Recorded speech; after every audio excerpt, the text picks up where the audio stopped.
नमस्कार, सबद निरंतर में आपका स्वागत है। आज हम लोग चर्चा करने जा रहे हैं हिंदी के बहुचर्चित पत्रकार और लेखक हेमंत शर्मा के यात्रा वृतांत द्वितीयो नास्ति पर।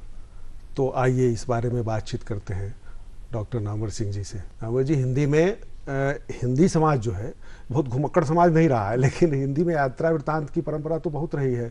राहुल जी ने घुमक्कड़ शास्त्र ही रच दिया, पूरा शास्त्र भी रचा था। कई मायने में ये किताब बल्कि हिंदी में सबसे अनूठी और विशिष्ट लग रही है। सिर्फ अपने प्रकाशन के कारण तो हर लग ही रही है कि इस तरह का प्रोडक्शन हिंदी में, इस तरह का प्रकाशन शायद ही हो पाता है। लेकिन मुझे इस और मामले में एक तो इसकी भाषा, दूसरा है कि जो यात्रा इन्होंने की है, इन्होंने भी इतिहास में भी यात्रा की है, फिर पूरा इतिहास भी बताया है, परंपरा संस्कृति के बारे में भी, और फिर अपनी भौगोलिक यात्रा का वृत्तांत भी लिखा है।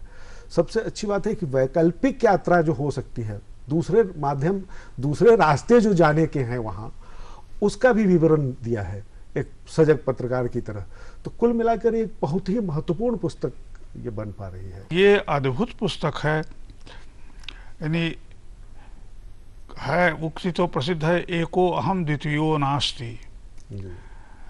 एको अहम नहीं चुना उन्होंने, द्वितीयो नास्ति चुना है। तो नाम इतना अच्छा लिखा है। ये कोई काशी के पांडित्य की परंपरा का ही आदमी द्वितीयो नास्ति नाम की पुस्तक का शीर्षक दे सकता है। अपनी भूमिका भी बहुत अच्छी लिखी है और दो आदमियों की कविताएं शुरू में दी हैं। इससे इनकी रुचि का पता चलता है। एक तो नागार्जुन की है, क्योंकि उन्होंने अमर धवलगिरी के शिखरों पर बादल को घिरते देखा है। तो नागार्जुन यात्री के रूप में वो भी तिब्बत जा चुके हैं। हरिवंश राय बच्चन की भी लिखा उन्होंने, उनकी भी कविता की 4 पंक्तियां दी है। स्फटिक निर्मल और दर्पण स्वच्छ है, हिमखंड शीतल और समुज्वल, तुम चमकते इस तरह हो चांदनी जैसे जमी है, या गला चांदी तुम्हारे रूप में ढाली गई है। इन पंक्तियों की ओर अगर उद्धृत न करते तो मेरा ध्यान कभी नहीं गया था कि बच्चन जी ने भी हिमालय किया है, लिखा है। गहरी रुचि उनकी संगीत में भी है, साहित्य में है, मीडिया में काम करते हैं और बहुत अच्छी लिखते हैं। गद्य कैसा होना चाहिए और यात्रा वृत्तांत का गद्य, आमतौर से यात्रा का वृत्तांत जो है पठनीय हुआ करता है, लोग वर्णन बिल्कुल कर दिया करते हैं, लेकिन वो ललित गद्य भी हो, छोटे छोटे वाक्यों में गढ़ा हुआ गद्य। पूरी पुस्तक जो है इतनी पठनीय है। इसका एक नमूना हम लोग देख लेते हैं, फिर इसके बारे में बात करते हैं। कैलाश की मेरी यात्रा एक अंतर यात्रा थी। काशी से कैलाश तक के विस्तृत फलक पर खुद की जड़ों को ढूंढने की। ढूंढा भी। इससे पहले भी ऐसी 3 कोशिशें काशी वालों ने ही की थी। मेरे मोहल्ले के कबीर लिखते हैं, मान सरोवर सुभर जल, हंसा केली कराही, मुक्ताहल मुक्ता चुंगे, अब उड़ी अनत ना जाही। महाकवि जयशंकर प्रसाद अपनी कामायनी में कहते हैं, मन ने कुछ कुछ मुस्कुराकर कैलाश दिखलाया, बोले देखो यहां पर कोई भी नहीं पर आया। बाबू शिव प्रसाद गुप्त ने भी अपनी पुस्तक पृथ्वी प्रदक्षिणा में कैलाश के अलौकिक स्वरूप का जिक्र किया है। ये प्रयास उस सिलसिले को आगे बढ़ाने की कोशिश मात्र है। इस किताब में कुछ कहा, कुछ अनकहा है। कहीं कहीं निशब्द रहा हूं। यह न यात्रा वृतांत है, न संस्मरण। इस पुस्तक में जितना मैं मौजूद हूं, उतने आप भी, कैलाश और मानसरोवर के साथ। हमने किस नजर से देखा, कहां से देखा, जितना देखा क्या उतना व्यक्त कर पाया? शायद नहीं। सच कहूं तो मानसरोवर की ये यात्रा आज भी कहीं भीतर जारी है। ईश्वर को देखने के लिए मरना होता है। जो इस काया के साथ देखते हैं, सिद्ध होते हैं। न हम सिद्ध थे, न मरे, फिर भी एहसास किया। अगर इस एहसास का आपको सहभागी बना पाया तो ये मेरा पुण्य, नहीं बना पाया तो असफलता मेरी। कैलाश पर्वत एक अकेला नाम से इन्होंने दिया है, क्योंकि एक दूसरी इसी प्रकार की बनारस की यात्रा करने वाले कृष्णनाथ रहे हैं जी। उनकी छोटी सी भूमिका भी स्वरूप दी है कि कैलाश का दरस परस और मानसरोवर के जल में स्नान, मज्जन तथा पान और तर्पण ऐसा पहली बार हुआ।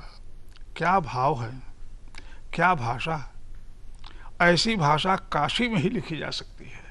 वैसे इसका वर्णन स्कंद पुराण के अंतर्गत मानस खंड से लगाकर गगनगिल के अवाक तक अनेक बार पढ़ चुका हूँ।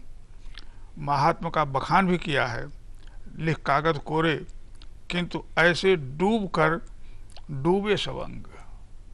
तो इस तरह से डूब करके लिखा है, वो डूब कर लिखा। इसलिए यात्रा वृत्तांत खाली नहीं है, बल्कि जैसे रस लेकर के उसको देखा है और उसी तरह से तन्मयता के साथ लिखा है।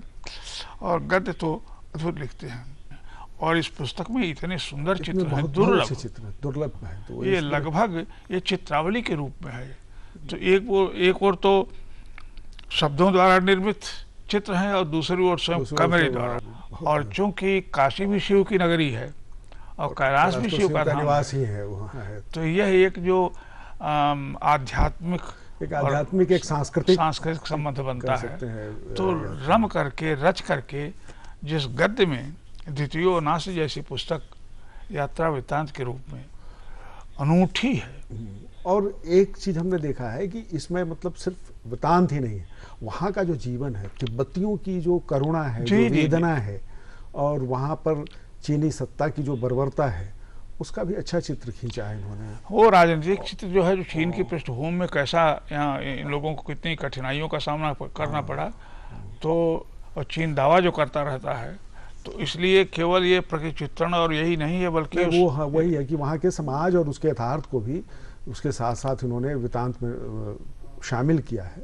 अब देखना है, इस चुनौती भी है कि फिर कौन आदमी स्वयं एक तो जाने का साहस करे और जाए भी तो ऐसा लिख करके दिखाए। इस यात्रा वृत्तांत की यही विशेषता है कि इसमें संस्कृति भी है, इतिहास भी है, समय भी है और वहाँ का समाज भी है। यात्रा की कठिनाइयाँ भी हैं और यात्रा की अपनी जो एक खुशबू है वो भी है।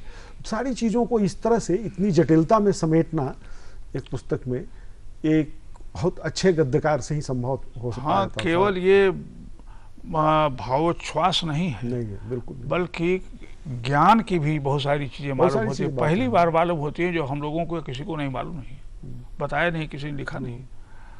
तो इसलिए बहुत आँख खोल के और मन और बुद्धि को मुक्त भाव से रह करके जिस प्रकार उन्होंने लिखा है, कि जैसा मैंने कहा कि एक चुनौती भरा ये प्रयास है कि कोई आदमी सचमुच यात्रा करे करके इस तरह की जीवंत पुस्तक जानदार, ठीक ही कर, मैं जो तो उपन्यास की तरह पढ़ी जा सकती है। मैं हेमंत जी को एक पत्रकार के रूप में जानता रहा हूँ और उनकी राजनीतिक टिप्पणियाँ पढ़ता रहा हूँ।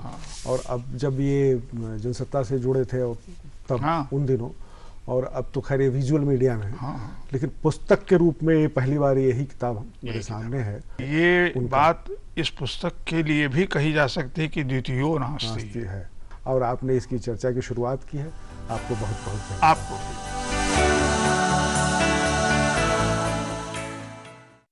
क्या आप